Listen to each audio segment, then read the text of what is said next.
पण मोहोळ म्हणतायत की मी पार्टनरशिप सोडली एक महिन्यापूर्वी. योगायोग ना योगायोग. मग हा योगायोग झाला, तिघं आले. मग परत योगायोग कसा आला बघा. एकाच टाईपवरनी ते सगळे भरल्यामुळं त्याची रक्कम बी योगायोगाने आली. त्याचं मूल्यांकन केलं का मंडलिक नावाच्या कंपनीने, ते झालं 223 कोटी योगायोगाने. मग योगायोगाने 2 लोक आली, तिन्ही कोथरूडचे झाले, तिन्ही यांच्या संबंधित आले योगायोग. मग गोखलेंनी भरले 230 कोटी रुपये, 200 कोटी रुपये भरले बडेकरांनी आणि 185 रांदेंनी भरले. पण व्हॅल्युएशनपेक्षा भाऊ कसं कमी आहे? मग ते नाही, मग योगायोग. तर ह्या योगायोगामध्ये हे सगळं प्लॅन झाला, ही चॅनल पूर्ण झाला.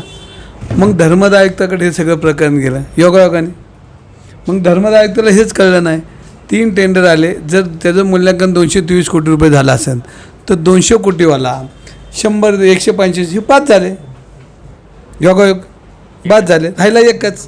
मग ह्याला प्रक्रिया आहे, ह्याच्यामध्ये परत ह्याला मुदतवाढ द्यावी लागते, ह्याला परत मुदतवाढ द्यावी लागते.